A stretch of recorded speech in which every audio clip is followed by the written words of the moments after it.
그 말들은 오전 백도 젠시 30분. 테이블을 가로지르며 방을 갈랐고 닦아낸 마호가니 테이블 주위에 앉아있던 9명의 고객들을 얼어붙게 만들었습니다. 내 상사 트레트 고민재는 그 말을 사적으로 속삭이지 않았습니다. 계약서에 서명하기를 기다리지도 않았습니다. 그는 도쿄, 프랑크푸르트, 두바이 그리고 토론토에서 날아온 임원들 앞에서 8조 원 규모의 계약을 마무리 짓는 바로 그 순간에 침을 뱉듯 말을 내뱉었습니다. 그들의 펜은 허공에 멈췄고 얼굴은 굳어졌습니다. 잠시 동안 아무도 숨쉬지 않았습니다. 나는 서류철을 가슴에 꼭 껴안았습니다. 몸의 모든 근육이 당장 반응하라고 소리쳤지만 나는 가만히 서 있었습니다. 충격이 나를 붙잡았고 굴욕감이 나를 짓눌렀습니다. 이것은 우연이 아니었습니다. 고민재는 공개적인 처형을 원했던 것입니다. 그리고 가장 잔인한 부분은 나의 보이지 않는 작업으로 7개의 관격 시도를 하나의 통일된 계약으로 엮어냈던 바로 그 방을 나의 단두대로 만들었다는 것입니다. 나의 승리를 위한 무대가 나의 교수대로 변해 있었습니다. 20년 동안 나는 다솜 로지스틱스의 성공 뒤에 숨은 조용한 설계자였습니다. 나의 직함인 법률 준수 및 통합 설계 책임자는 건조하게 들렸습니다. 하지만 나의 일은 결코 그렇지 않았습니다.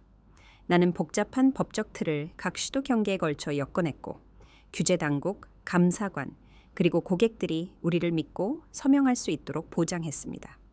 헤드라인도 박수도 없었습니다.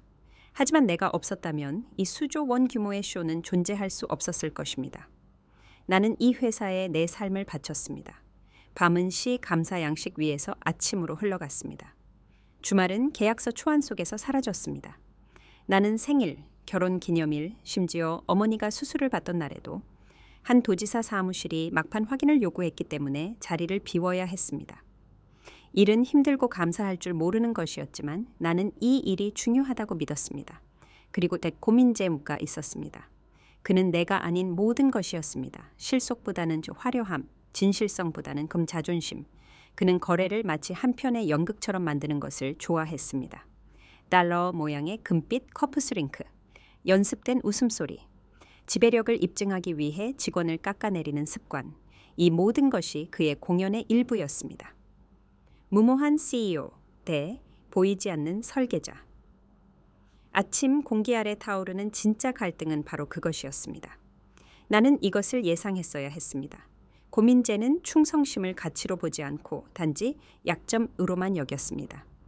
20년의 봉사는 청중 앞에서 누군가를 무너뜨리는 스릴에 비하면 아무것도 아니었습니다. 목격자들이 중요할수록 굴욕감은 더 날카로워졌습니다. 그래서 나는 그곳에 서 있었습니다. 서류철을 갈비뼈에 대고 누른 채 그의 말에 이어진 침묵 속에서 숨을 쉬려고 노력했습니다. 모든 고객은 나를 피했고 서류를 검토하는 척하며 이 볼거리에 엮이는 것을 피하려 했습니다. 한 사람을 제외하고는 7번째 고객 캐나다 대표인 조 이준호는 인내심으로 명성이 높은 사람이었습니다. 그는 시선을 피하지 않고 내게 고정되어 있었습니다. 흔들림 없는 고든 시선이었습니다. 그는 미소 짓지도 않았지만 나를 무시하지도 않았습니다. 그것은 말로 표현되지 않은 무언가를 담고 있는 시선이었습니다. 어쩌면 제 인정, 심지어 불만일 수도 있었습니다. 그 순간 굴욕감의 무게 아래에서 나는 이상한 떨림을 느꼈습니다. 고민재는 한 문장으로 나를 끝장냈다고 생각했습니다. 그가 깨닫지 못한 것은 그가 방금 다른 무언가를 움직이게 했다는 것이었습니다. 침묵 속에 기다리고 있던 그의 권력의 극장을 그 자신의 몰락으로 바꿀 준비가 된 무언가를. 고민재의 말이 그랜드 인터컨티넨탈 호텔의 하늘, 스위트룸 닦인 벽에 울려 퍼지는 동안 내 마음은 공황 상태에 빠지지 않고 오히려 그 방에 아무도 진정으로 본 적 없는 20년의 작업 속으로 흘러갔습니다. 굴욕감에 찌르는 아픔이 있다면 그것은 기억으로 날카로워졌습니다. 왜냐하면 20년 동안 나는 다솜 이 발밑의 땅이 흔들릴 때에도 계속 서 있도록 만든 조용한 설계자였기 때문입니다. 나의 직함은 업계 외부의 누구에게도 깊은 인상을 주지 못했습니다. 따분하고 관료적이며 서류 더미 위에 쌓인 또 다른 서류처럼 들렸습니다. 하지만 그 평범한 문구 아래에는 전쟁터투가 있었습니다. 계약서의 모든 조항, 모든 쉼표는 국가적 감시 위에 무게를 지녔습니다. 한 번의 실수라도 소송, 벌금 또는 전체 프로젝트의 하룻밤 붕괴를 의미할 수 있었습니다. 나의 일은 허영심에 관한 것이 아니었습니다. 생존에 관한 것이었습니다. 나는 20년 동안 그 싸움 속에서 살았습니다. 나는 우글뜨게 시도가 독점 금지법을 위반하지 않고 하나의 틀 아래에서 정렬될 수 있도록 시 경계를 가로질러 법적 실타래를 엮는 데 보냈던 눈이 흐릿해진 밤들을 기억했습니다. 나는 몸을 웅크린 채 앉아서 잠을 자야 했던 서로 뒤섞인 국경 간 비행들과 무릎에 눌린 서류철을 기억했습니다. 나는 호텔 커튼이 한 번도 닫히지 않았던 밤들을 기억했습니다. 왜냐하면 나는 날이 밝을 때까지 깨어 내 이름을 결코 알지 못할 감사관들을 만족시키기 위해 수정안을 작성하고 있었기 때문입니다. 그런데도 그 피로함에도 불구하고 자부심이 있었습니다. 너무나 깨지기 쉬워서 오래전에 무너졌어야 할 시스템들을 내가 지탱할 수 있다는 자부심. 나의 역할이 아무리 보이지 않더라도 그것 없이는 회의실에 서명 대기 중인 8조 원이 존재하지 않을 것이라는 자부심. 나는 발판이었습니다. 보이지 않지만 필수적인, 하지만 자부심은 항상 대가를 치르게 했고 슬픔은 그 대가를 잊게 하지 않았습니다. 다른 어떤 기억보다도 나를 붙잡았던 것은 어머니의 심장 수술 날이었습니다. 9번째 시도 서류 제출 마감일이 자정이었고 도지사 사무실은 오직 나만이 제공할 수 있는 수정을 요구했습니다. 나는 다른 도시에 있는 창문 없는 회의실에 앉아 시계를 보며 손가락이 아플 때까지 타이핑을 하는 동안 휴대폰은 병원에서 온 업데이트로 계속 울렸습니다. 용감하고 인내심 강한 어머니는 마취가 시작되기 전에 내 목소리를 기다리며 내가 전화하기를 기다리며 손에 전화기를 들고 계셨습니다. 나는 결국 전화하지 못했습니다. 마침내 사무실을 나섰을 때 수술은 이미 끝난 뒤였습니다. 어머니는 살아남으셨습니다. 하지만 나중에 나에게 말씀하셨을 때의 그 눈빛, 온화하고 용서하는 듯했지만 실망감이 스며있던 그 눈빛은 여전히 나를 아프게 했습니다. 그 순간은 내가 매 늦은 밤 놓친 모든 가족 모임에 데리고 다니는 유령이 되었습니다. 일에 대한 자부심은 그 일이 앗아간 삶에 대한 슬픔과 끝없이 뒤섞였습니다. 나는 나 자신에게 그럴 가치가 있었다고 말했습니다. 왜냐하면 나는 회사를 믿었기 때문입니다. 더 위험하게도 나는 고민재를 믿었습니다. 나는 나의 충성심이 나 자신보다 더 큰 비전에 대한 것이라고 생각했습니다. 그리고 그 믿음이 나를 눈멀게 했습니다. 몇 년 전 나는 빠져나갈 방법이 제한된 적이 있었습니다. 모든 면에서 라이벌인 경쟁사가 내가 받고 있는 연봉의 거의 2배에 달하는 계약서를 테이블 너머로 밀었습니다. 그들은 나의 정확성, 불가능을 헤쳐나가는 나의 능력을 높이 평가했습니다. 나는 오랫동안 그 제안을 바라보며 펜을 손에 쥐고 있었습니다. 하지만 그날 저녁 늦게 고민재가 전화해서 그가 거의 재앙이 될 뻔했던 또 다른 준수 오류를 내가 수정해 준 것에 대해 감사했을 때 나는 경쟁사에게 거절했습니다. 나는 남았습니다. 나는 그를 믿었기 때문에 남았습니다. 충성심이 의미 있는 것이라고 생각했기 때문에.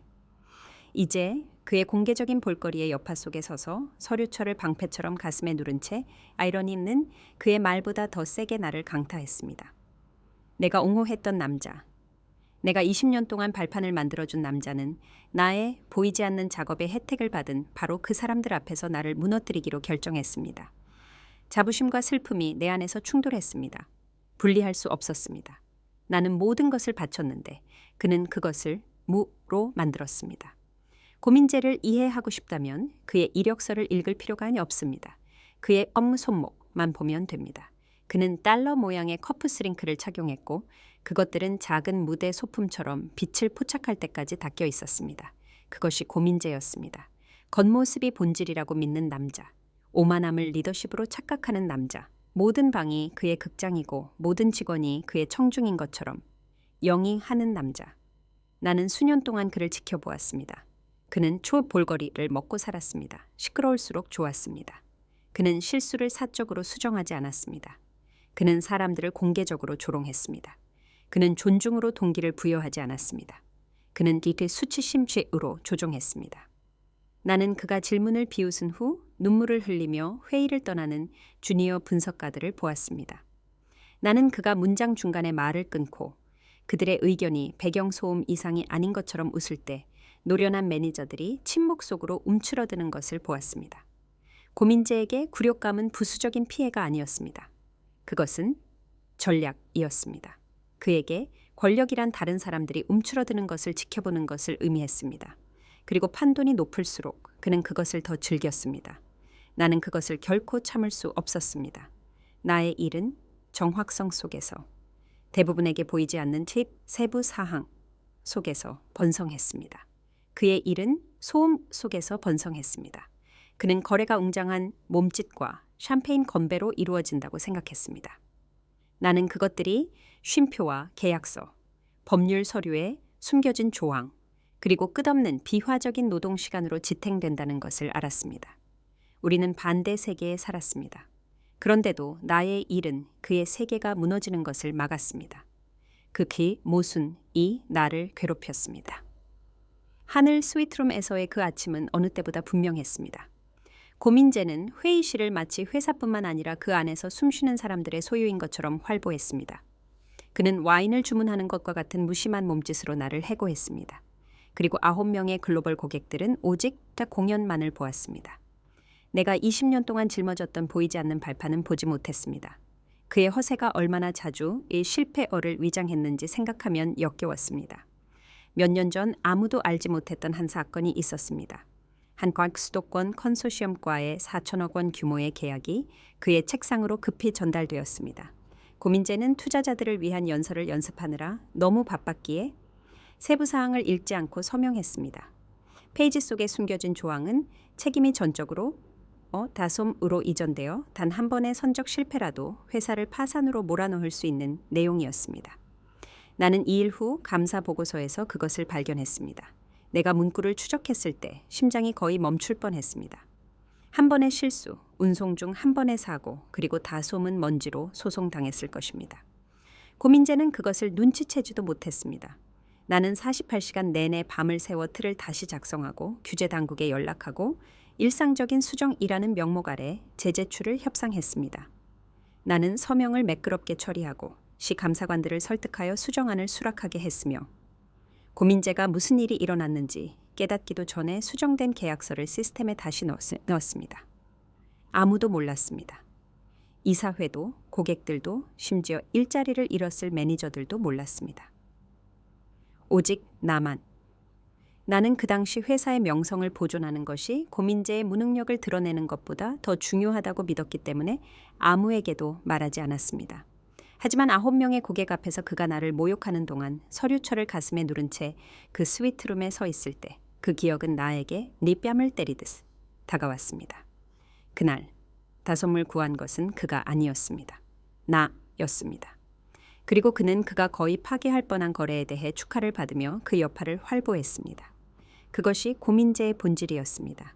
손목에 달러 사인을 과시할 만큼 얄팍했고 수천억 원을 걸 만큼 무모했으며 자신의 제국을 지탱해 온 유일한 사람을 모욕할 만큼 잔인했습니다.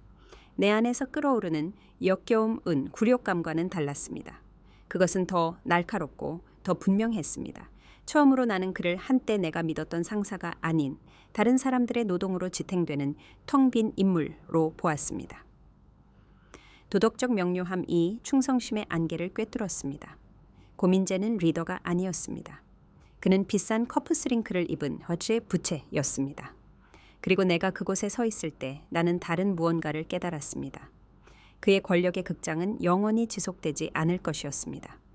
모든 공연은 무대 조명이 희미해질 때 끝납니다. 방은 결코 조용하지 않았습니다. 진정으로? 고민재의 선언 후의 멈춤 속에서도 나는 에어컨 환풍구의 희미한 윙윙거림, 닦인 구두의 셔플 소리, 만년필이 계약서에 닿는 건조한 클릭 소리를 들을 수 있었습니다.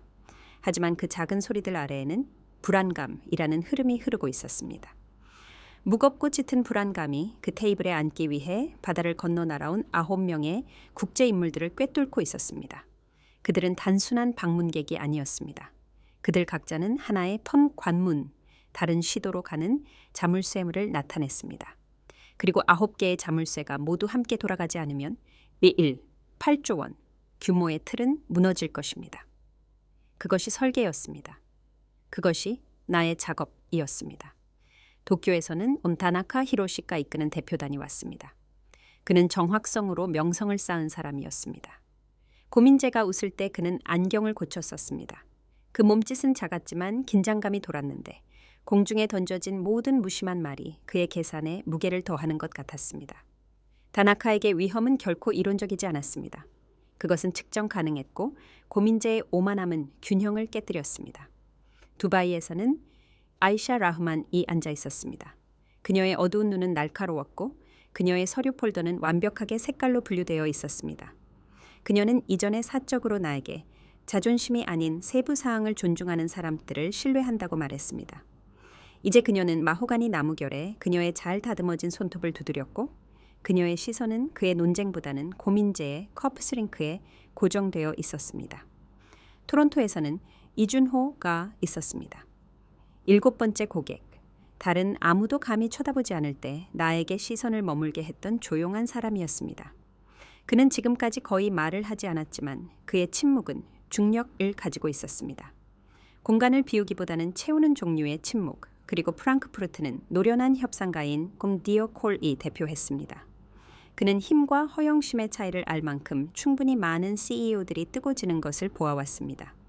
그는 고민재를 면밀히 지켜보았고 손을 모으고 있었으며 고민재가 자신의 말에 웃을 때까지 그의 표정은 읽을 수 없었습니다. 그 웃음은 날카롭고 경멸적이었으며 방 전체에 손끝뺨을 때리듯 울려 퍼졌습니다. 그때 나는 그것을 보았습니다. 디어의 미묘한 고개 흔들림. 거의 감지할 수 없는 몸짓이었지만 판단으로 가득 차 있었습니다. 그것은 작았지만 그 작은 움직임 속에서 나는 균형이 바뀌는 것을 느꼈습니다. 압력이 더 단단하게 꼬였습니다. 다른 고객들, 파리, 상파울루, 싱가포르 고객들은 자리에 몸을 뒤척였습니다. 그들의 펜은 더 이상 완성하고 싶지 않은 듯한 점선 위에 들려 있었습니다. 이들은 위험의 조단위 규모의 도박에 익숙한 사람들이었지만 또한 신뢰가 깨졌을 때를 알 만큼 충분히 노련했습니다. 그들은 확실성을 정박시키기 위해 이곳에 왔지 연극을 목격하기 위해 온 것이 아니었습니다. 그리고 연극은 고민재가 전달하는 데 관심이 있는 전부인 것 같았습니다. 그는 활보하고 농담하고 앞에 놓인 계약서가 생명줄이 아닌 것처럼 뒤늦게 생각하며 질문을 일축했습니다. 그에게는 저 청중이 중요했습니다. 그들에게는 드나 계약서가 중요했습니다. 그리고 그 차이는 지나가는 매 순간 우리 사이의 공기를 더 팽팽하게 늘렸습니다. 나는 그것이 내 갈비뼈를 누르는 것을 느꼈습니다. 9쌍의 눈이 고민재뿐만 아니라 나 또 측정하는 그 보이지 않는 무게. 네 불안감은 조용한 감정이지만 밀폐된 방에서 연기처럼 피어오릅니다. 고민재가 웃을 때마다 연기는 짙어졌습니다. 고객의 펜이 허공에 멈출 때마다 산소는 희박해졌습니다. 그리고 내 마음속 어딘가에서 나는 도미노들이 하나씩 줄을 서고 있다는 것을 알았습니다. 그것은 디오의 회의적인 눈빛, 아이샤의 두드리는 손가락, 다나카의 굳게 담은 턱, 어떤 폭발보다도 무거운 이준호의 침묵 속에 있었습니다. 고민재는 권력의 공연을 연출했다고 믿었습니다. 그가 깨닫지 못한 것은 그의 청중이 이미 다른 결말을 쓰고 있었다는 것입니다. 고민재가 샹들리에 아래에서 커프스링크를 번쩍이며 방을 활보하는 동안 나의 굴욕감은 나를 집어삼켰어야 했습니다. 그런데도 그의 말의 따끔거림과 서명하지 않는 9 고객의 숨 막히는 긴장감 아래에서 내 안에는 더 꾸준한 무언가가 고동쳤습니다. 그 방에 아무도 존재를 알지 못했던 다츠. 왜냐하면 나는 그들이 모르는 것을 기억했기 때문입니다. 몇 달 전 이 12개 시도글을 묶는 복잡한 계약서 미로를 작성하는 동안 나는 조용하고 숨겨진 아무도 요구하지 않았지만 내가 고집했던 상호 조항을 짜 넣었습니다. 그 조항은 설계는 간단했지만 영향은 파괴적이었습니다. 단 한 명의 식별된 고객, 7번째 고객이 철회하기로 선택하면 다른 고객들도 이제 벌칙 없이 해방될 것이라는 내용이었습니다. 그것은 실수가 아니었고 사무적인 실수도 아니었습니다. 그것은 의도적이었습니다. 나의 보험, 그리고 7번째 고객은 무작위 선택이 아니었습니다. 차분하고 체계적이며 지독할 정도로 신중한 이준호였습니다. 나는 그를 돈닷으로 표시했습니다. 고민재가 자신의 수를 너무 과하게 둘 경우, 이 깨지기 쉬운 네트워크를 통해 조심스럽게 짜인 신뢰가 끊어질 경우, 쓰러지면 다른 것들을 무너뜨릴 도미노, 고민재는 권력이 볼거리를 의미한다고 생각했습니다. 나는 그것이 지렛대를 의미한다는 것을 알았습니다. 그 조항을 씹는 대가는 높았지만 아무도 그것을 보지 못했습니다. 나는 그것이 완성된 밤을 아직도 기억합니다. 내가 결코 회복할 수 없는 무언가를 잃은 밤. 아들의 9번째 생일. 이혼 후 나는 아들을 혼자 키우고 있었습니다. 나는 그에게 그곳에 있겠다고 약속했습니다. 간단한 케이크, 부엌에서 촛불, 그가 가장 좋아하는 만화 종이로 서투르게 포장된 선물. 하지만 9번째 시도에 대한 계약서 초안은 자정까지 제출되어야 했고 규제 당국은 3개의 다른 위원회를 만족시킬 언어를 요구하고 있었습니다. 나는 빌린 사무실에 앉아 형광등이 윙윙거리고 노트북이 손목에 뜨겁게 타오르는 동안 집에서는 내 아들이 헛되이 기다리고 있었습니다. 마침내 문을 비틀거리며 들어섰을 때 자정이 한참 지난 후였고 케이크는 손대지 않은 세지 않은 채 놓여 있었습니다. 촛불은 스스로 타서 녹은 양초 덩어리가 되었습니다. 테이블 위에는 그가 혼자 연 선물 옆에 기대어 있는 수제 카드가 있었습니다. 크레용선은 삐뚤었고 글자는 고르지 않았지만 그 말들은 분명했습니다. 엄마, 언젠가 이길 거예요. 나는 그 카드를 서류철 뒤에 숨겨두었습니다. 내가 지금 가슴에 대고 있는 바로 그 서류철. 피로가 나를 부러뜨리려고 위협할 때마다 나는 그 단어들을 보았습니다. 가장 중요한 한 사람으로부터 온 조용한 격려. 견딜 수 없을 때에도 희생이 의미가 있다는 조용한 증거. 그리고 그 서류철이 이제 또 다른 비밀을 담고 있었습니다.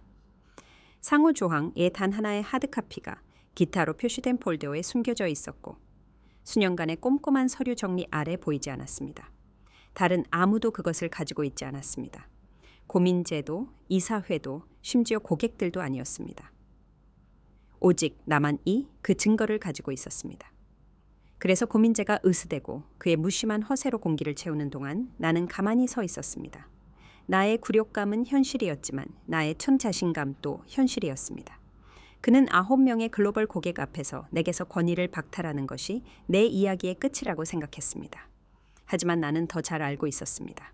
왜냐하면 권위는 항상 커프스링크를 착용하거나 목소리를 높이지 않기 때문입니다. 때로는 권위는 침묵 속에서 기다립니다. 잉크와 종이 속에 숨겨져 장전된 용수철처럼 인내심을 가지고 그리고 그 순간이 왔을 때 이준호가 폴더를 닫기만 한다면 계약서는 구부러지지 않을 것입니다. 내가 설계한 대로 깨끗하고 합법적으로 산산조각 날 것입니다. 조용한 자신감은 과시적이지 않습니다. 그것은 자신을 알리지 않습니다. 그것은 굴욕감의 구석에 조용히 앉아 아무도 검토하려 하지 않는 서류철을 들고 권력이 종종 방에서 가장 시끄러운 남자에게 속하지 않고 그의 발밑에 규칙을 작성한 사람에게 속한다는 지식에 미소 짓습니다. 그 말들이 고민재의 입에서 나오자마자 2명의 보안 요원이 앞으로 나섰습니다. 그들의 움직임은 미리 연습된 듯 거의 아무렇지 않은 듯 보였는데 마치 이 굴욕이 며칠 전에 계획된 것처럼 말입니다. 한 명은 문 쪽을 가리켰습니다. 다른 한 명은 내 어깨 바로 뒤에 서 있었습니다. 나는 저항하지 않았습니다. 저항은 고민재가 원하는 것이었습니다. 소란, 폭발, 그의 권력 서사를 확인시켜줄 무언가. 그래서 나는 서류철을 갈비뼈에 바짝 붙이고 발을 움직이도록 강요했습니다. 컨퍼런스 스위트룸은 보여주기 위해 마련되었습니다. 그리고 이제 나의 순환의 길이 되었습니다. 닦여진 마호가니 테이블을 지나 걸어갈 때 9명의 글로벌 고객들은 자리에 얼어붙어 있었습니다. 일부는 앞에 계약서를 연구하며 검은 잉크에 눈을 고정시켜 마치 그것이 그들을 공범 의식에서 보호할 수 있는 것처럼 보였습니다. 다른 사람들은 불편하게 몸을 뒤척였고 펜은 여전히 서명선 위에 있었습니다. 아무도 말하지 않았지만 침묵에는 무게가 있습니다. 그리고 그 침묵 속에서 굴욕감은 어떤 모욕보다 더 세게 짓눌렀습니다. 뺨이 화끈거렸지만 나는 턱을 들고 있었습니다. 경비원들은 내가 위협인 것처럼 나를 옆에 끼고 섰습니다. 마치 20년의 봉사가 단 한 번의 명령으로 지워지고 의심으로 다시 쓰여질 수 있는 것처럼 문을 향한 각 발걸음은 이전 발걸음보다 더 길게 느껴졌습니다. 그때 나는 방 안에서 첫 번째 시선을 잡았습니다. 테이블 맨 끝에 있는 젊은 분석가, 겨우 20대 초반인 한 남자가 서둘러 고개를 숙이기 전에 커다란 눈으로 나를 보았습니다. 그는 펜을 만지작거렸습니다. 나를 위해서가 아니라 고민재가 방금 연출한 일 때문에 부끄러워하며 그 작은 몸짓은 다른 이들의 침묵보다 더 깊이 박혔습니다. 수치심은 결국 입술이 굳게 닫혀 있을 때에도 말하는 방식이 있습니다. 또 다른 직원, 수개월 동안 나의 법률 준수 검토를 도왔던 한 여성은 내가 지나갈 때 눈을 마주치지 못하고 고개를 살짝 숙였습니다. 그녀의 얼굴은 나 때문에 창피해서가 아니라 정의가 잔인함으로 뒤틀리는 것을 목격한 간접적인 굴욕감으로 붉어졌습니다. 고민재는 이 광경이 자신의 힘을 증명한다고 생각했습니다. 내가 본 것은 그의 나약함을 증언하는 고개 숙인 사람들의 흔적이었습니다. 나는 계속 걸었습니다. 서류철을 손에 쥔 채 피부 아래에서 불처럼 솟아오르지만 단단히 억눌린 분노를 가지고 있었습니다. 나는 그에게 내가 무너지는 것을 보는 승리를 주지 않을 것이었습니다. 경비원들이 나를 유리문 쪽으로 안내할 때 나는 단 한 번 뒤를 돌아보는 것을 허락했습니다. 고민재는 꼿꼿이 서 있었고 커프스링크는 번쩍였으며 입은 흡족한 반쪽 미소로 굽어 있었습니다. 그는 침묵을 동의로, 굴욕을 승리로 착각했습니다. 그때 나는 그것을 발견했습니다. 테이블 가장자리의 화면에서 나오는 빛, 경비원들이 나를 앞으로 재촉하기 직전에 아주 짧은 순간 내 눈은 선명한 파란색 텍스트로 깜박이는 단어들을 포착했습니다. Stand by, awaiting primary trigger. 대기 중, 주 작동 신호 대기 중. 그 글자들은 방 안의 다른 누구에게나 간과될 수 있을 만큼 평범했지만 나에게는 위장된 천둥이었습니다. 나는 그 의미를 알고 있었습니다. 시스템을 내가 만들었습니다. 조항을 내가 설정했습니다. 계약서들은 잠들어 있지 않았습니다. 기다리고 있었습니다. 나의 굴욕감은 더 단단해졌습니다. 하지만 나의 결의도 그러했습니다. 고민재는 나에게서 권한을 빼앗고 나를 뒷전체로 취급하며 데리고 나갔다고 생각했습니다. 그가 깨닫지 못한 것은 시스템 자체가 이제 폰 칼날 위에 균형을 잡고 있다는 것이었습니다.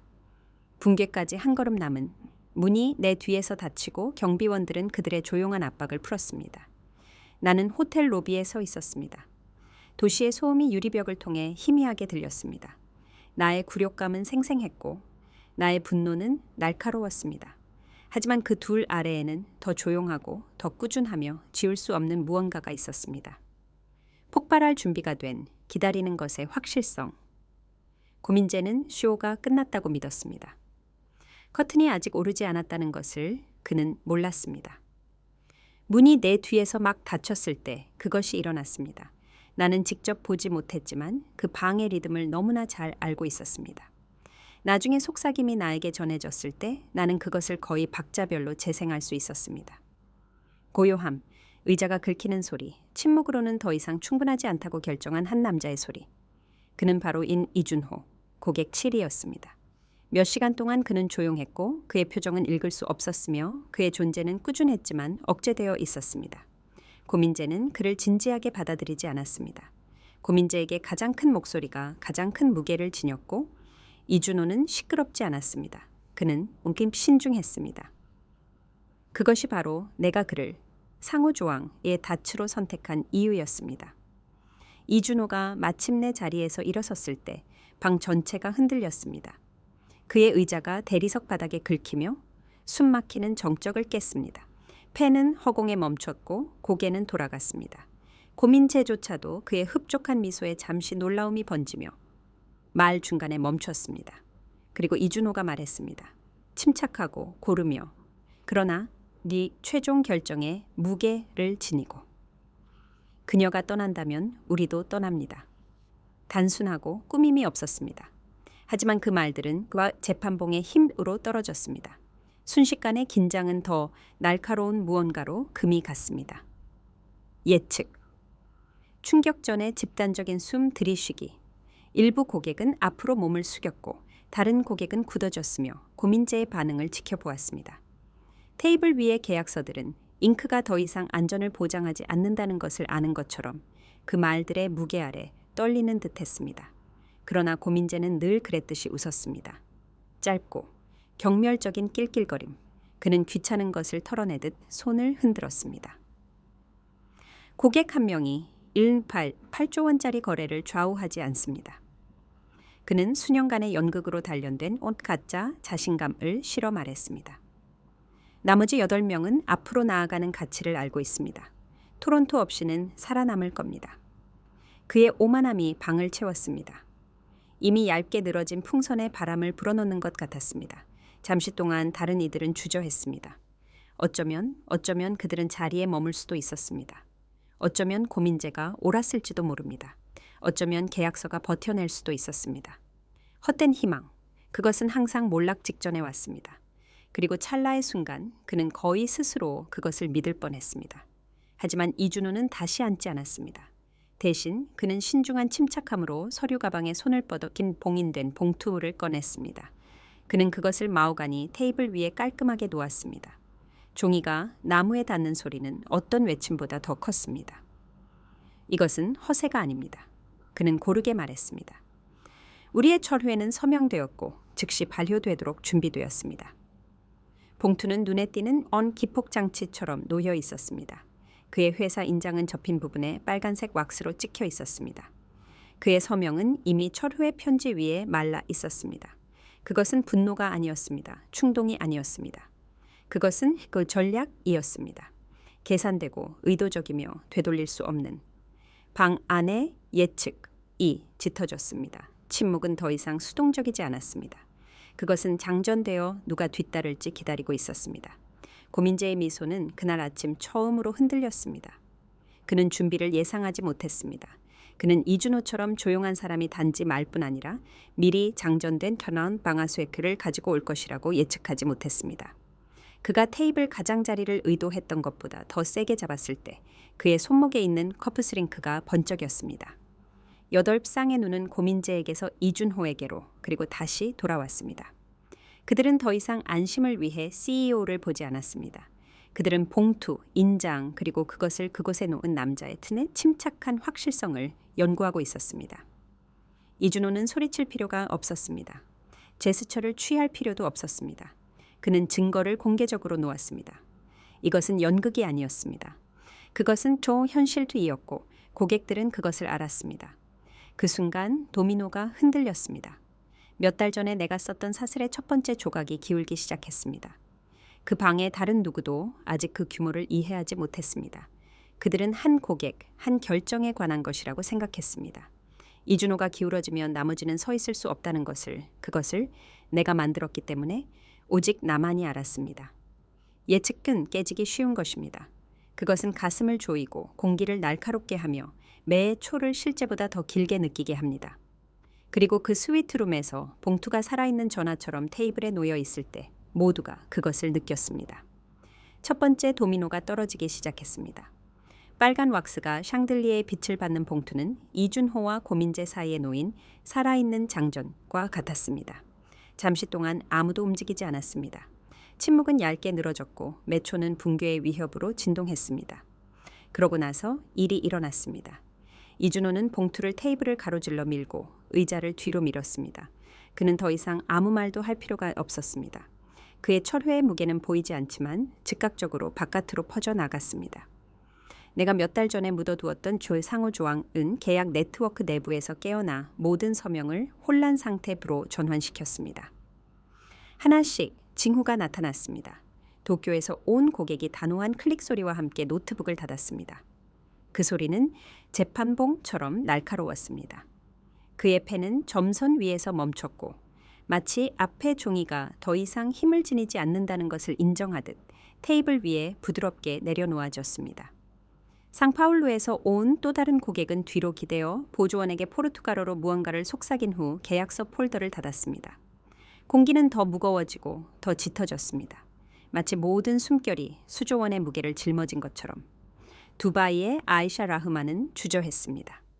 그녀의 펜은 공중에 떠 있었고 그녀의 미간은 찌푸려졌습니다. 그녀는 긴장된 침묵 속에서 초조한 메트로놈처럼 다시 나무결에 손톱을 두드렸습니다. 고민재는 그것을 보았습니다. 주저함, 불확실성의 깜박임, 그리고 표류하는 나무 조각을 붙잡는 익사하는 사람처럼 그것에 달려들었습니다. 기다려. 그는 의도했던 것보다 더 날카로운 목소리로 짖었습니다. 우리는 재협상할 수 있습니다. 조건은 조정될 수 있습니다. 여기서 끝날 필요는 없습니다. 그의 말은 너무 빠르고 너무 필사적이었습니다. 처음으로 공연의 금이 갔습니다. 마음껏 통제로 번성했던 CEO는 그것을 구걸하는 사람처럼 들렸습니다. 그리고 순식간에 희망이 반짝였습니다. 아이샤는 여전히 펜을 손에 쥔 채 그를 바라보았습니다. 방은 숨을 죽였습니다. 어쩌면 그녀가 서명할지도 모릅니다. 어쩌면 한 고객의 주저함이 붕괴를 늦출 수도 있습니다. 어쩌면 고민재의 제국이 아직 운명 지어진 것은 아닐지도 모릅니다. 헛된 희망, 그것은 항상 몰락 직전에 왔습니다. 그것을 깬 소리는 크지 않았습니다. 이도적이었습니다. 고민재의 이전 조롱에 고개를 저었던 남자, 프랑크푸르트의 디오콜리 앞으로 몸을 숙였습니다. 그는 노트북을 테이블 위에 똑바로 놓고 모두가 화면을 볼 수 있도록 돌린 다음 키 하나를 눌렀습니다. 단어들이 선명한 흑백으로 나타나 시스템의 파란 빛 위에 투사되었습니다. 일리 시도 게넬린데 리산스 입탈 에딜디. 도미노가 기울어지고 이어서 모든 것이 무너졌습니다. 혼란이 터져 나왔습니다. 고객들이 의자를 뒤로 밀면서 페니 테이블 위에 땡그랑거렸습니다. 한때 신성했던 계약서들은 이제 종이 조각처럼 보였습니다. 비서들은 서류를 모으기 위해 허둥댔습니다.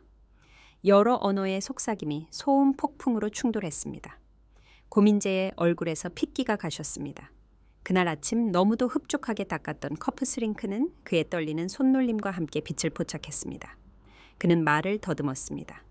단어들이 목구멍에 엉켰습니다. 이건 구속력이 없어. 이건 오해야. 그러나 증거는 디어의 화면에서 빛나고 있었습니다. 부정할 수 없고 취소할 수 없는. 실비 시도를 하나로 묶었던 라이선스가 사라졌습니다. 상호 조항 2 사슬을 끊었습니다. 고민재가 한 고객이 떠나는 것이라고 생각했던 것은 법적 폭발이 되었습니다. 1. 8조 원을 지탱하던 모든 연결, 모든 허가, 모든 기반이 풀렸습니다. 그는 다시 달려들었습니다. 이번에는 디어에게. 당신은 이걸 원하지 않아. 당신이 파괴하고 있는 기회를 생각해. 그러나 디어는 노트북을 단호하게 닫았습니다. 그 소리는 관의 뚜껑이 닫히는 소리 같았습니다. 공포 꺾이기는 고민재에게서 그의 세련됨을 벗겨냈습니다. 그의 목소리는 높아지고 갈라지고 애원했습니다. 우리가 이걸 고칠 수 있어. 다시 쓸 수 있어. 지연시킬 수 있어. 제발 나에게. 아무도 대답하지 않았습니다. 도쿄는 테이블을 떠났습니다. 상파울루는 이미 전화 중이었습니다. 한때 주저했던 두바이의 아이샤는 펜 뚜껑을 닫고 계약서를 다른 말 없이 자신의 폴더에 넣었습니다. 승리의 무대로 시작했던 스위트룸은 혼돈으로 해체되었습니다. 의자가 긁히고 문이 열리고 통역사들이 필사적으로 속삭였습니다. 고민재가 불멸이라고 생각했던 제국은 몇 분 만에 무너졌습니다. 오만, 과시, 그리고 그가 굴욕을 주었던 여성이 쓴 한 조용한 조항에 의해 그리고 그의 얼굴에 패닉이 새겨지는 순간 고민재는 마침내 깨달았습니다. 공연은 끝났고 앙코르는 없었습니다. 그랜드 인터컨티넨탈 호텔의 로비는 위층 컨퍼런스 스위트룸에서 터져나온 소음과 패닉과는 전혀 달랐습니다. 로비는 조용한 대리석과 유리의 성전이었습니다. 모든 소리가 울려 퍼졌습니다. 내 신발이 바닥을 두드리는 소리, 접수 데스크 뒤 직원들의 웅얼거림, 회전문의 너머 도시의 희미한 윙윙거림. 그리고 나는 그것을 보았습니다. 시계. 입구 위에 설치된 거대한 노소의 액자시계. 바늘은 안정적이고 신중하며 무시할 수 없었습니다. 시간은 오전 10시 45분을 가리켰습니다. 고민재가 9명의 글로벌 고객 앞에서 나를 해고한 지 정확히 15분 후. 또 5분 응뒤 비계가 흔들리고 시스템이 작동 신호를 인식하며 8조 원 상당의 계약이 붕괴를 시작하는 데 걸린 시간은 단지 그만큼이었습니다. 굴욕에서 심판까지 15분. 나는 한순간 걷는 것을 멈추고 서류철을 옆구리에 쥔 채 그 이미지가 내 안에 새겨지도록 했습니다. 나는 범죄자처럼 호송되었고 권력이 과시라고 생각하는 남자에게서 존엄성을 박탈당했습니다. 그러나 시계는 냉정하고 공정하게 다른 것을 증언했습니다. 그것은 시간을 표시했고 노쇠와 침묵 속에 새겨져 있었으며 마치 진실이 박수를 요구하지 않고 단지 혼 인내만을 요구한다는 것을 상기시키는 것 같았습니다. 차가운 명료함이 나를 덮쳤습니다. 분노는 더 이상 내 피부 아래에서 뜨겁게 뛰지 않았습니다. 그것은 식었고 날카로워졌으며 결정화되었습니다. 나는 소리칠 필요가 없었습니다. 위층으로 달려가 이미 펼쳐지고 있는 일을 선언할 필요도 없었습니다. 상호조항은 이 아침보다 훨씬 전에 심어졌습니다. 이제는 잉크, 법, 그리고 시간 그 자체가 일하고 있었습니다. 내가 없어도 고민재의 패닉은 위층에서 만개할 것입니다. 내가 대리석 홀을 침착하게 걷는 동안 그의 제국은 무너지고 있었습니다. 그것이 그의 권력과 나의 권력의 차이였습니다. 그의 것은 주의를 요구했습니다. 나의 것은 침묵 속에서 견뎠습니다. 나는 다시 움직였습니다. 걸음은 측정되었고 어깨는 곧았습니다. 로비의 모든 세부 사항이 갑자기 상징적으로 느껴졌습니다. 닦인 돌은 빛을 부서진 선으로 반사했는데 마치 다솜의 기반을 통해 보이지 않게 퍼지는 균열처럼 보였습니다.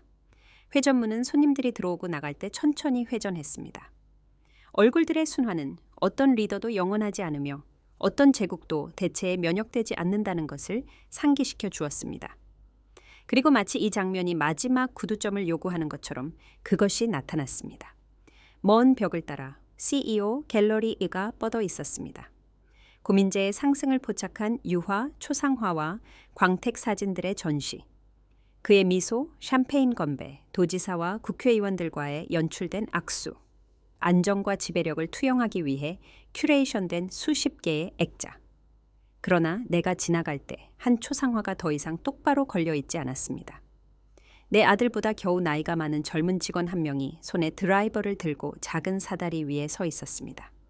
그의 유니폼 재킷은 그에게 너무 커 보였고 소매가 그의 손목을 삼키고 있었습니다. 그는 재빨리 조심스럽게 고민재의 가장 최근 초상화, 남색 정장에 달린 달러 모양 컵스링크가 번쩍이는 그 웅장한 초상화를 잡고 있는 브래킷을 풀고 있었습니다.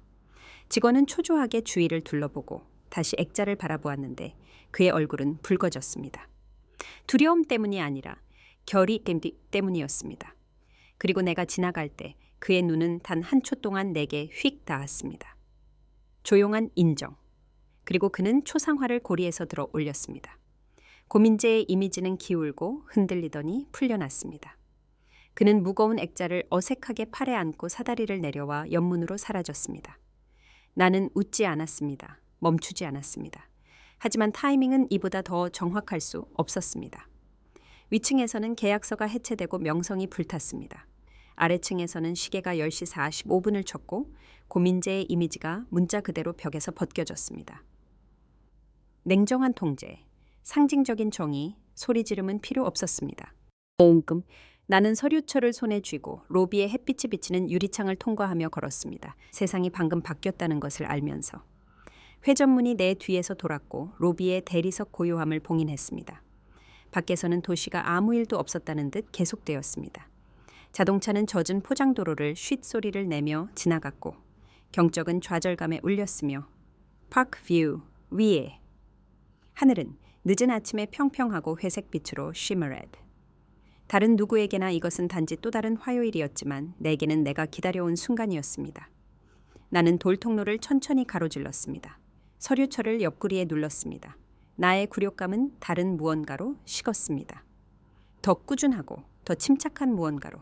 위층의 혼돈은 더 이상 나에게 들러붙지 않았습니다. 나는 고민재의 극장을 뒤에 남겼고 남은 것은 진실이 항상 표면으로 올라온다는 조용한 지식이었습니다. 돌 통로의 중간쯤에서 내 전화가 울렸습니다. 너무나 평범한 진동이라 간과될 수도 있었습니다. 하지만 나는 그것에 손을 뻗기 전에 멈췄습니다. 화면을 잠금 해제하기도 전에 그것이 무엇인지 알고 있었습니다. 그리고 그것이 빛을 받아 빛나고 있었습니다. Subject filing acknowledged. Body primary chain confirmed. Case closed. 제목, 서류 접수 확인. 본문, 주체인 확인. 사건 종결. 그 단어들은 임상적이고 관료적이며 화려함이 벗겨져 있었습니다. 하지만 나에게는 찬송가였습니다. 상호조항은 정확히 설계된 대로 발동되었습니다. 시스템은 이준호의 철회를 쐐기돌 행위로 인식했고 나머지 프레임워크는 깨끗하게 해체되었습니다. 12시도 해제, 업계 계약 해지, 한계 제국 해체, 이 모든 것이 단일 이메일로 확인되었습니다. 나는 숨을 내쉬었습니다. 고민재의 목소리가 나를 베어버린 순간부터 참고 있었다는 것을 깨닫지 못한 숨이었습니다. 몇 년 만에 처음으로 내 폐가 가득 찬 느낌이었습니다. 내가 느낀 것은 승리가 아니었습니다. 해방이었습니다. 너무 오랫동안 짊어졌던 짐을 마침내 내려놓는 것 같았습니다. 하지만 그때 나는 해방을 정당화로 바꾼 세부 사항을 보았습니다. 이메일은 나만을 위한 것이 아니었습니다. 9 고객 모두에게 참조 CC 되었습니다. 그리고 각 고객이 볼 수 있도록 헤더에 내 이름이 분명하게 있었습니다. Primary Filer 김다혜, 주요 서류 제출자 김다혜. 진실은 속삭여지거나 숨겨지거나 고민재의 허세 아래 묻히지 않았습니다. 그것은 공식적이었고 법적이었으며 부정할 수 없었습니다. 침묵 속에서 내가 굴욕당하는 것을 지켜봤던 고객들은 이제 내가 처음부터 토대였음을 글로 보게 되었습니다. 나는 위층에서의 그들의 반응을 상상했습니다. 계약서가 닫히고 노트북이 어두워지고 그리고 수신 메일의 갑작스러운 핑 소리. 그들의 눈이 제목줄을 훑어보고 단어들이 등록되면서 눈썹이 올라가는 것을 볼 수 있었습니다. 주체인 확인, 사건 종결, 그리고는 개시. 방에서 호송되어 나가는 것을 본 컴플라이언스 설계자가 바로 잼 시스템을 앵커링하고 있는 이름이었다는 사실. 정당화는 박수를 필요로 하지 않습니다. 헤드라인을 필요로 하지 않습니다. 단지 증거가 필요합니다. 그리고 증거는 이제 9명의 글로벌 경영진에 받은 편지함에 스며들어 있었습니다. 지울 수 없었습니다. 나는 도시가 내 주위로 밀려오는 동안 전화기를 여전히 손에 쥔 채 광장에 서 있었습니다. 사람들은 커피잔과 서류 가방을 들고 서둘러 지나갔습니다. 머리 위로 수백만 달러가 방금 손을 바꿨다는 사실, 명성이 산산조각 났다는 사실을 알지 못한 채 나는 그들이 알 필요가 없었습니다. 이것은 군중을 위한 것이 아니었습니다. 그것은 침묵에 관한 것이었고 정의가 제자리에 맞춰졌다는 조용한 인정에 관한 것이었습니다. 길 건너편의 시계탑이 종을 쳤습니다. 4분의 1시간을 알렸습니다. 오전 10시 45분, 해고에서 확인까지 정확히 15분. 그 대칭은 너무나 완벽하게 느껴졌습니다. 마치 시간 자체가 증언하기를 선택한 것처럼 나는 휴대폰을 주머니에 다시 넣었고 희미한 미소가 입가에 머물렀습니다. 고민재가 나에게 각본을 짜주려 했던 굴욕은 이미 그가 결코 다시 쓸 수 없는 무언가로 녹아내렸습니다. 고객들은 알았고 시스템은 알았으며 위층 어딘가에서 고민재는 자신이 더 소리칠수록 더 작아진다는 것을 깨닫고 있었습니다. 해방은 항상 시끄럽지 않습니다. 때로는 이메일처럼 조용합니다. 정당화는 항상 공개적이지 않습니다. 때로는 빛나는 화면에 검은색 텍스트로 쓰여져 어떤 변호보다 더 멀리 당신의 이름을 전합니다. 나는 걸었습니다. 서류철을 손에 쥔 채 수년 동안 그랬던 것보다 더 가벼워진 채.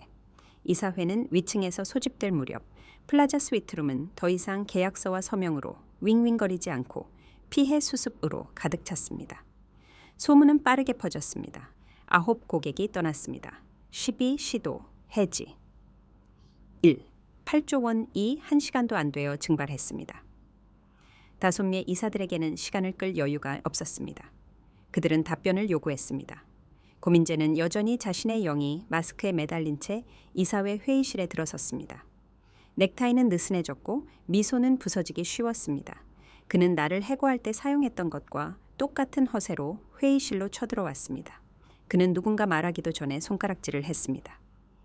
이건 김다혜가 한 짓입니다. 그는 쏘아붙였습니다. 그녀가 우리를 사보타지했어요. 그녀는 실패하도록 저 계약들을 만들었어요. 그녀는 몇 년 동안 나에게 반대하며 일해왔어요. 그러나 방은 더 이상 그의 무대가 아니었습니다. 이사들은 차가운 얼굴, 날카로운 눈으로 침묵 속에 앉아 있었습니다. 그들은 이미 이메일을 받았습니다. 그들은 이미 헤더에서 내 이름을 보았습니다. 주요 서류 제출자 김다혜. 체인이 진정하고 합법적이며 그의 통제를 벗어난 것임을 증명하는 것. 거래를 폭발시킨 것이 그의 존재가 아니라 고민재의 오만함이었음을 증명하는 것. 배정식이라는 나이든 이사가 몸을 앞으로 숙였고 목소리는 절제되어 있었습니다. 고민재 상호조항은 유효했습니다. 강제 이행에 대비한 다중 고객 계약에서 표준입니다. 당신이 서명했습니다. 읽지도 않았죠. 고민재의 턱이 굳어졌습니다. 그는 주먹으로 테이블을 내리쳤습니다. 그녀가 그걸 심었어요. 이 모든 난장판을 나를 파괴하기 위해 설계했어요. 그러나 강수련이라는 여인 이사가 천천히 고개를 저었습니다. 당신을 파괴했나요? 아니면 우리를 보호했나요? 내가 보기에는 다혜의 조항이 우리가 9명의 분노한 고객에게 법정으로 끌려가는 것을 막았습니다. 그것은 벌칙 없이 그들을 깨끗하게 해방시켰습니다. 당신은 그것을 구경거리로 만들었죠. 고민재, 당신 스스로 방아쇠를 당긴 겁니다. 그 말은 어떤 외침보다 더 강하게 때렸습니다. 방은 그것을 알았습니다. 그의 허세는 증거를 가릴 수 없었습니다. 정의는 톤을 바꾸는 방식이 있습니다. 그것은 포효하지 않고 좁혀집니다. 이사회에서 나오는 모든 문장은 고민재를 더 작게 만들었습니다. 모든 사실은 그가 벗어나려고 했던 심판에 그를 더 가까이 데려갔습니다. 또 다른 이사가 테이블 위로 파일을 밀었습니다. 당신의 컴플라이언스 보험 처리를 검토했습니다. 당신이 공개를 소홀히 한 세부 사항이 있습니다. 고민재는 눈을 찌푸렸고 독이 든 것처럼 파일로 눈을 돌렸습니다. 강수련이 다시 말했습니다. 목소리는 흔들림이 없었습니다. 당신이 자랑했던 다솜을 책임으로부터 보호했어야 할 기업보험이 지난 분기에 만료되었습니다. 당신은 그것을 갱신하지 못했습니다. 고민재의 얼굴이 늘어졌습니다. 그리고 더 나쁜 것은 배 이사가 손가락으로 파일을 두드리며 덧붙였습니다. 당신은 작년에 치명적인 위반이 발생할 경우 자신의 자산을 담보로 하는 개인 서면을 서명했습니다. 그 서면은 여전히 유효합니다. 뒤따르는 침묵은 이전과는 달랐습니다. 긴장되지도 불확실하지도 않았습니다. 그것은 킹 심판의 침묵이었습니다. 고민재는 빠르게 눈을 깜빡이며 고개를 저었습니다. 아니, 그럴 리가 없어. 다른 누군가. 그의 말이 흩어졌습니다. 달러 모양의 커프 스링크를 차고 활보하던 자신감 넘치는 CEO는 사라졌습니다. 그 자리에 앉은 것은 자신의 오만함으로 조작한 붕괴의 비용이 회사 자금이 아닌 자신의 재산에서 나올 것임을 깨닫고 자신의 제국의 파멸을 응시하는 한 남자였습니다. 집, 계좌, 명성, 이 모든 것이 그가 주도한 붕괴에 묶여 있었습니다. 정의 거우는 항상 수갑을 차고 오는 것은 아닙니다. 때로는 이사회 회의실에 계약서에 당신이 읽으려 하지 않은 서명에 옵니다. 심판은 수백만 명의 청중을 필요로 하지 않습니다. 진실을 볼 수 있는 올바른 눈만 필요합니다. 그리고 그 방에서 진실은 부정할 수 없었습니다. 고민재는 배신당하지 않았습니다. 그는 자신을 배신했습니다. 그랜드 인터컨티넨탈 호텔에 육중한 유리문이 열리고 나는 도시로 나섰습니다. 가장 먼저 상쾌한 공기가 나를 덮쳤습니다. 회의실에 재활용된 한기보다 더 깨끗하고 더 날카로운, 그리고 햇빛이 비추었습니다. 햇빛은 광장 위로 쏟아져 내렸고 금빛으로 꾸준히 수년 동안 기다려온 포옹처럼 내 얼굴에 떨어졌습니다. 오랫동안 나는 단순히 그곳에 서 있었습니다. 서류철을 옆구리에 꼭 쥔 채. 그것은 나의 방패였고 나의 짐이었으며 나의 증거였습니다. 그리고 이제 아침 하늘 아래에서 그것은 완전히 다른 무언가처럼 느껴졌습니다. 회복된 명예의 상징. 내 뒤에서는 여전히 혼돈이 울부짖었습니다. 나는 이사회가 분열되는 것을 상상할 수 있었습니다. 고민재가 설명할 수 없는 것을 설명하려고 목소리가 갈라지는 모습, 종이와 물처럼 해체되는 계약서들. 하지만 나는 더 이상 그 무게를 지고 있지 않았습니다. 수십 년 만에 처음으로 나는 그의 그림자에서 자유로웠습니다. 해방은 항상 박수와 함께 오지 않습니다. 때로는 침묵 속에, 햇빛 속에, 진실이 이미 당신보다 더 크게 말했다는 지식 겉 속에 옵니다. 나는 계단을 내려가기 시작했습니다. 하이힐이 돌에 부딪히는 소리. 이전의 굴욕은 이제 멀게 느껴졌고 더 꾸준한 무언가로 변모했습니다.